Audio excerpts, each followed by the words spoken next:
In 1300 BC, the Hebrews have endured over 400 years of slavery under the harsh rule of the pharaohs. Forced to build cities, statues, and pyramids, they suffer greatly. Yet, through all their trials, the Hebrews never forget their homeland or their God. More importantly, God has not forgotten them. The Hebrews pray tirelessly for the day they will return to Canaan, their homeland. God not only hears their prayers, but also promises that they will reach Canaan, the promised land. For this to happen, God tells the Hebrews that there will be a man who will lead them to Canaan, and he will be born in Egypt. But the Egyptians also learn about this prophecy from their religious leaders and order to kill every firstborn Hebrew boy that year. But one set of parents doesn't wait for that to happen. They give their firstborn boy, Moses, to his sister Miriam. Miriam then puts baby Moses in a basket and floats him down a river where she knows the Pharaoh's daughter, Bithia, bathes. Bithia then takes Miriam as a maid and raises Moses as her own. Both Bithia and Miriam never tell the truth to anyone. Moses grows up with Ramses, the heir to the throne, in the palace and gains the love and trust of the Pharaoh. Ramses loves Moses as his brother, but is always puzzled by Moses, who doesn't believe in any of the Egyptian prophecies or omens. Both Moses and Ramses become great fighters and generals of the Egyptian army. One day, as they are preparing for battle, the Pharaoh asks their priestess about the outcome of the battle. She takes out the insides of a bird sacrificed to the gods and burns them. After that, she tells the Pharaoh and the generals that something strange is going to happen in that battle. She says that a leader will be saved and his savior will someday lead. Moses shrugs off the prediction as usual, while the other generals wonder what it means. Soon, Moses and Ramses go out onto the battlefield and attack their enemies. During the battle, Moses saves Ramses' life and tells the rest of the army to take Ramses home because Ramses is the heir to the throne. But Ramses, who is obsessed with prophecies,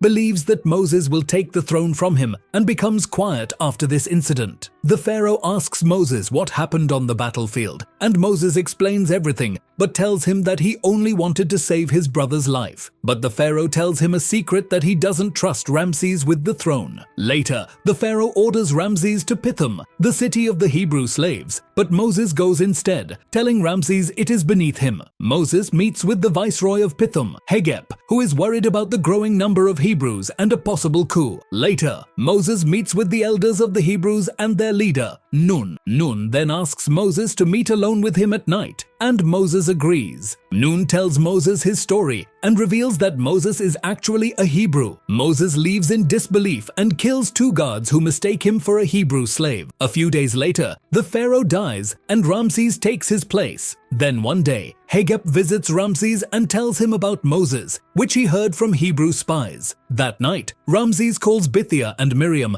and asks them to confirm the rumor. But when Ramses tries to cut Miriam's arm, Moses stops him and admits that he is actually a Hebrew. Moses only says this to save Miriam, though he still doesn't believe the story. Moses is then exiled from Egypt, and before he leaves, Bithia and Miriam confirm the story, telling him that he was found in the river and that he is Hebrew. Moses then goes as far as he can from the city and meets many people over the years. He eventually settles in a place where he finds love and marries Zipporah. After some years, Moses and Zipporah have a son named Gershom, and Moses teaches him everything except about God. One day, Moses is playing with his son when Gershom tells him it is forbidden to climb a nearby mountain called Sinai. A few days later, Moses takes his sheep to the mountain and is hit by rubble that falls on him, breaking his leg. While he is lying on his back, he sees a tree burning with fire, yet the tree doesn't turn to ashes. Then an angel appears in the form of a child and tells Moses to go to Pithom to see how his people are living. The angel tells him that Moses is needed to fight for his people. After this incident, Moses can't rest and decides to visit the Hebrews in Pithom. Moses gathers every weapon he can find, including the one the Pharaoh gave him, and heads to Pithom. After reaching Pithom, he sees that the city is worse than ever and that the Hebrews are being treated very badly. Moses meets with Nun and the rest of the Hebrew elders, and he gives them all the weapons he brought. Just then, Ramses wakes up in the middle of the night, still worried about the prophecy he once heard, and checks on his wife and son's safety. But that night, Moses finds Ramses as the rest of the Hebrews take horses and weapons. Moses gives Ramses a choice: either give the Hebrews equal pay and rights as the Egyptians or set them free. Moses also tells Ramses that he has found God, not the many gods of the Egyptians, but the God of the Hebrews. In the morning, Ramses orders his generals to find Moses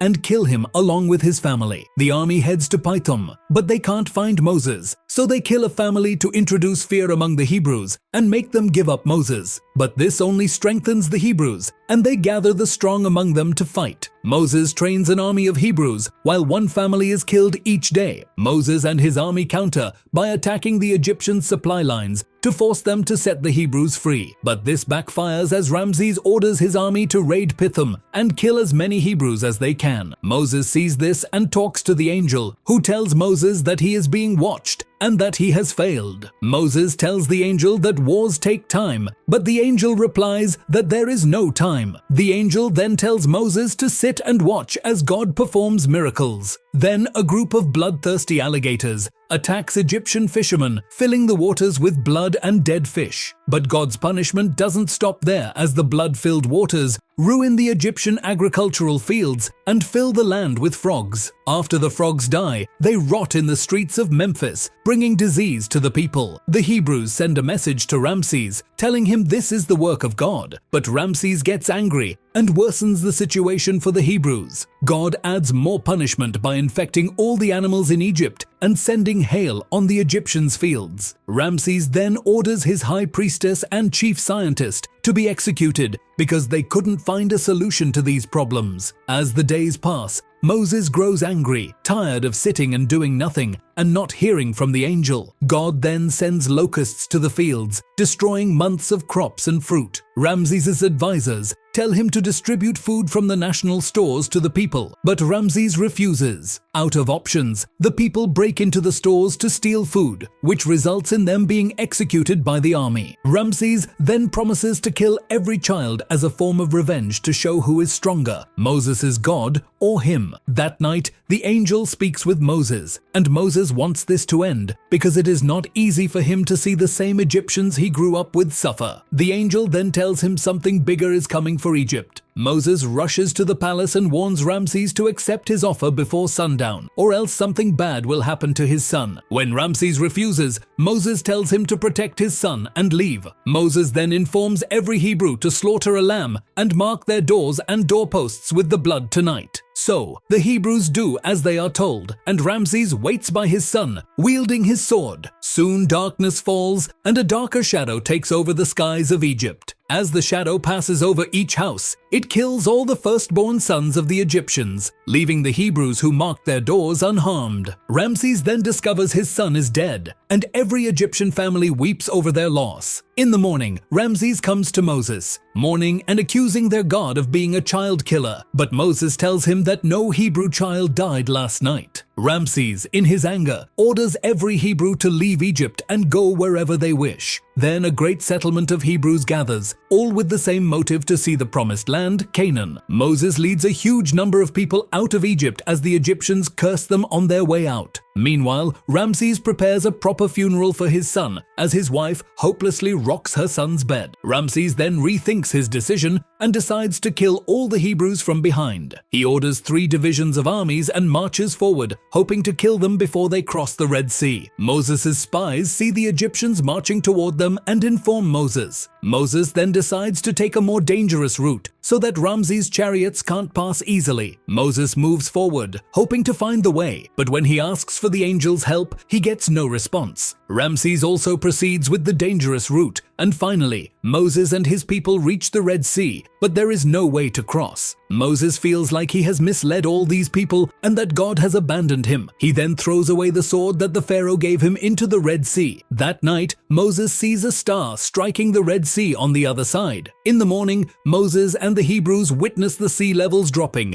and Moses can see the sword he threw last night. Moses realizes that God is making a way for them to pass and orders the Hebrews to cross here and now. He tells the people to have faith because God is with them, and if they don't cross now, they will perish. The Hebrews believe in the God of Moses and decide to cross with him. Ramses' army is also closing in on them, but they lose many soldiers as they fall down the treacherous road. Finally, Ramses' army arrives, and Moses gathers a few men to turn back and fight to protect the rest. But before they can fight, the sea starts to rise again as huge tornadoes fill the seabed rapidly. The Hebrews cross safely, and after watching the tornadoes, the Egyptian generals turn back, with Ramses still charging forward. Moses orders the rest of the men to cross while he waits for Ramses. Moses begs Ramses to go back, but Ramses doesn't listen. The wave then takes out the entire Egyptian army, killing them all. Moses and Ramses are also caught in the middle of the sea, but both make it to the opposite side. Ramses watches his dead army while Moses joins the Hebrews. Moses then heads back to his settlement, where he finds his son and wife, who join him on the journey to the Promised Land. A few months later, Moses climbs a mountain to talk with the angel, and together they see the Hebrews worshipping an idol of a lamb. So Moses inscribes rules on stone tablets so that the people will follow them even long after Moses is gone. In the final scenes of the movie, an old Moses is seen as they are still on their journey to Canaan, the Promised Land.